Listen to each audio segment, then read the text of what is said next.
여행의 맛장가게, 하늘이 빚은 땅, 세상에 이런 곳이 있다는 걸 나는 사진으로만 알았습니다.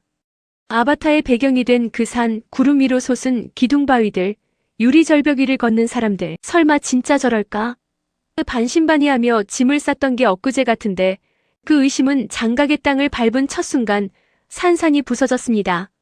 첫째 날 모래 한 줌이 예술이 되는 곳, 군성사석화, 공항을 나서자마자 보이는 건 안개의 반쯤 잠긴 산줄기였습니다. 장가계의 첫 인사는 언제나 이런 식이라고 현지 가이드가 웃으며 말했습니다.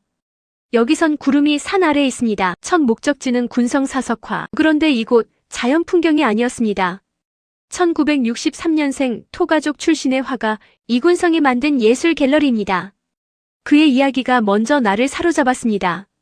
젊은 시절 미술을 공부하던 그는 비싼 물감을 살 돈이 없었습니다. 어느 날 석공이 모래와 돌가루로 벽을 장식하는 걸 우연히 보다가 이거다 싶었다고 합니다. 그 순간의 영감으로 1986년 장가계의 강과 동굴에서 채취한 천연 모래와 돌 나무 껍질, 갈대 식물 분말을 재료로 붓대신 손으로 그려내는 완전히 새로운 화풍 사석화를 창시했습니다.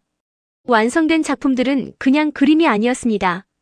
장가계의 봉우리가 모래알 하나하나의 질감으로 살아있었고 안개가 낀 협곡이 나무 껍질의 결로 표현되어 있었습니다. 손가락으로 슬쩍 만져보고 싶을 만큼 입체적이고 생생했습니다. 이 작품들은 인민대회당에 소장되었고 세계 각지에 팔려나갔습니다. 장가계의 자연을 발로 밟기 전에 손끝으로 먼저 느꼈습니다. 그것이 첫날의 선물이었습니다. 첫째 날 오후 하늘이 뚫린 곳, 천문산, 이어서 오른 곳은 천문산, 케이블카를 타고 오르는 데만 30분, 양쪽으로 수직 절벽이 스쳐 지나갈 때 창문에 이마를 붙이고 내려다봤더니 발바닥이 저릿했습니다. 정상에서 마주한 천문동 높이 131m, 폭 57m, 자연이 하늘을 향해 뚫어놓은 거대한 구멍, 그 구멍 너머로 파란 하늘이 액자처럼 담겼습니다. 계단을 999개 올라야 천문동 앞에 섭니다. 숨이 차고 다리가 떨렸지만 아무도 불평하지 않았습니다. 그 앞에 서면 불평이 나오지 않습니다. 일행 중 한 분이 조용히 말했습니다. 이게 신이 있다는 증거 아닐까? 아무도 웃지 않았습니다. 다들 그 말이 맞는 것 같았으니까. 둘째 날 구름 위의 호수, 보봉호와 천자산, 이른 아침 7시, 아직 해가 채 뜨지 않은 시각에 보봉호로 향했습니다. 이른 아침을 강행한 건 이유가 있었습니다. 호수에 도착했을 때 에메랄드빛 수면 위로 하얀 안개가 피어오르고 있었습니다. 배를 타고 천천히 나아가자 사방의 절벽이 안개 사이로 모습을 드러내기 시작했습니다. 한 겹, 두 겹, 세 겹, 마치 수묵화 속으로 걸어 들어가는 것 같았습니다. 뱃머리에 앉아있던 한 분이 카메라를 내려놓았습니다. 이건 찍어도 소용없겠다는 표정으로 오후엔 천자산으로 올랐습니다.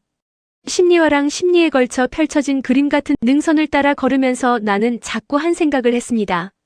이게 진짜 있는 풍경이 맞나? 그리고 원각에 아바타에서 하늘을 떠다니던 할렐루야, 산의 실제 모델, 기둥처럼 솟은 사암봉우리들이 운해 위로 머리를 내밀고 있었습니다. 구름이 봉우리들 사이를 흘러다니는 모습은 아, 이건 정말이지 글로 쓰면 진부해집니다. 직접 봐야 합니다. 마지막으로 백룡 엘리베이터, 절벽을 수직으로 326m 내려가는 세계 최고 높이의 야외 엘리베이터입니다. 문이 닫히고 내려가기 시작하는 순간 유리창 너머로 절벽이 쭉 내려앉았습니다. 누군가 의악 소리를 냈고 누군가는 눈을 감았습니다. 나는 손잡이를 두 손으로 잡고 입을 벌린 채 창밖만 봤습니다. 그 90초가 이번 여행에서 가장 길었고 가장 짧았습니다. 그리고 둘째 날의 진짜 하이라이트는 밤이었습니다. 어둠 속 천문산 협곡을 통째로 무대 삼아 천문호선쇼가 펼쳐졌습니다. 나무꾼과 백여호의 애틋한 사랑 이야기를 담은 고전 설화를 500명이 넘는 출연진이 군무와 고개, 빛과 음악으로 협곡 전체에 수놓았습니다. 중국어를 한마디도 못 알아들어도 상관없었습니다. 언어가 필요 없었습니다. 옆에 앉은 분이 눈물을 닦는 걸 봤습니다. 낮에는 자연이 우리를 압도했고 밤에는 예술이 우리를 무너뜨렸습니다. 셋째 날 땅속의 우주 황룡동굴과 대협곡. 황룡동굴은 지하로 내려가는 여행이었습니다. 입구를 들어서는 순간 온도가 뚝 떨어졌습니다. 동굴 안온도는 사계절 내내 18도, 여름 한복판인데도 서늘한 공기가 피부에 닿았습니다. 그리고 눈앞에 펼쳐진 건 1억 5천만 년이 만들어낸 지하 궁전이었습니다. 종유석이 천장에서 수십 미터씩 내려오고 석순이 바닥에서 위로 자랍니다.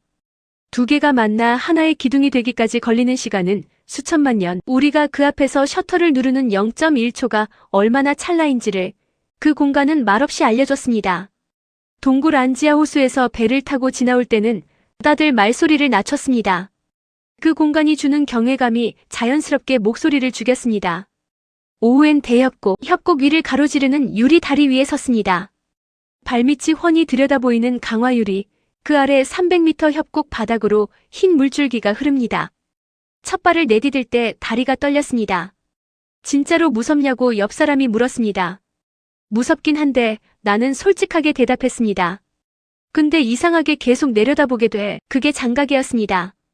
무섭고 아찔하고 숨 막히는데 자꾸만 더 보고 싶어지는 곳. 돌아오는 길에 4박 5일, 수천 개의 계단, 수십 킬로미터의 산길, 수백 장의 사진. 그런데 지금 눈에 밟히는 건 사진이 아닙니다. 비싼 물감 살 돈 없던 청년이 모래 한 줌으로 만들어낸 예술. 천문동 앞에서 아무도 말하지 않았던 그 침묵. 보봉호 새벽 안개 속에서 카메라를 내려놓던 그 손. 백룡 엘리베이터 안에서 서로 손을 잡았던 그 순간들. 장각에는 풍경을 보러 가는 곳이 아니었습니다. 자연 앞에서 내가 얼마나 작은지, 그리고 그 작음이 얼마나 경이로운지를 온몸으로 느끼러 가는 곳이었습니다. 네 번째 여행의 맛. 이번엔 꽤 오래 남을 것 같습니다.